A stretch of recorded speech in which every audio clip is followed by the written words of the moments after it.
Hello friends, good morning. Welcome to science classes.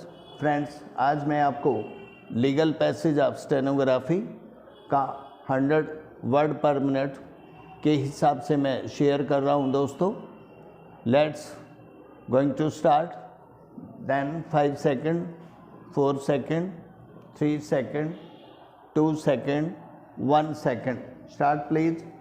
Section 6 bracket 1 and Section 8 of the Human Rights Act 1998 of United Kingdom also provide for expeditious disposal of cases.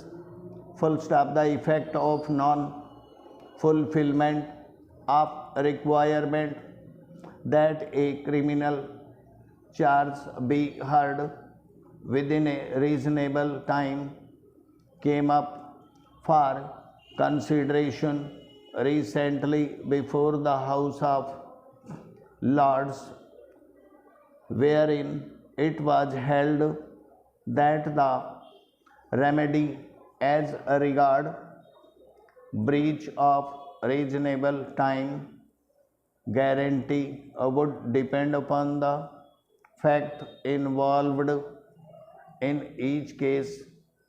Full stop. While holding such a right exists in an accused, it was observed. Stop. This reasoning depends, as I have said, on categorizing the within a reasonable time obligation as referring to a characteristic of the hearing or determination, just as are the fair, public, independent, impartial, and tribunal established by law requirements. Stop.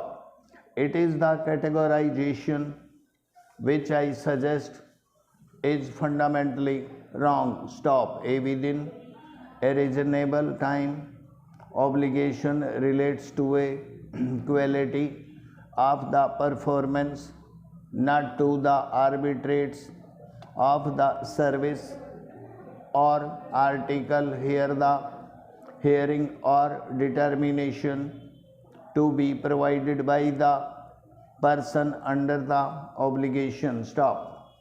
This may all sound over sophisticated, but it can be simply demonstrated both as a matter of the ordinary use of language and by reference to basic principles of the law of obligation. Stop.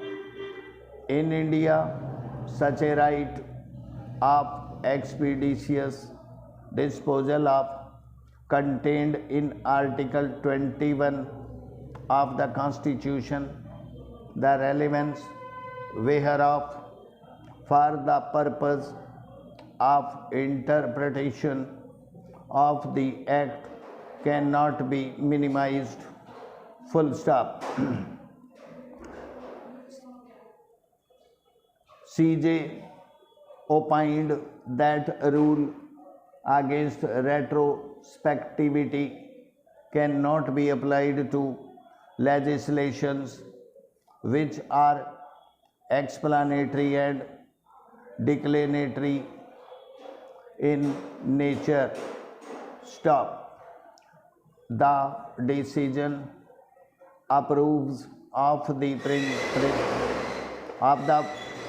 principle that ex post facto law, which only modifies the rigor of the criminal law, though retrospective in operation, will be valid. Stop. After enunciating this principle, the court interpreted section 11 of the Prohibition of Offenders Act and came to the conclusion that on a true interpretation of the provision, the High Court had jurisdiction to exercise the power at the appellate stage, and this power was not confined to a case where the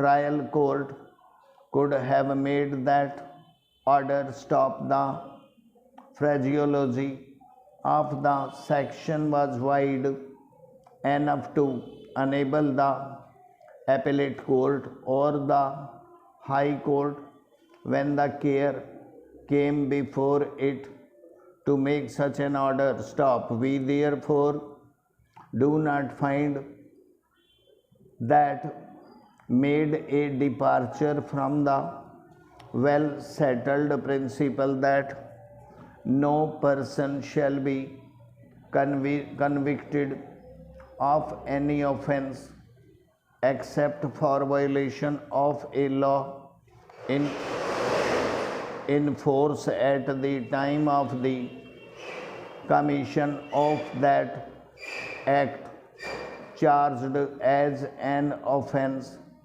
nor be subjected to a penalty greater than with which he might have been inflicted under the law in force at the time of the commission of the offense.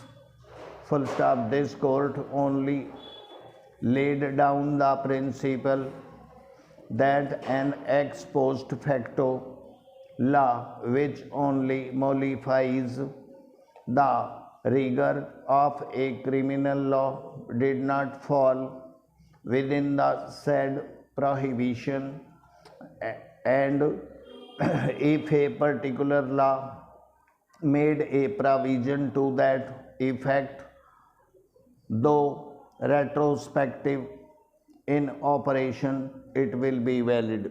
Thank you दोस्तों, thank you very much. यदि मेरा video आपको पसंद आए दोस्तों, subscribe करना, like करना, और मुझे अपने डाउट्स व्हाट्सएप नंबर पे शेयर कर सकते हो दोस्तों। Thank you very much, thank you, bye and bye.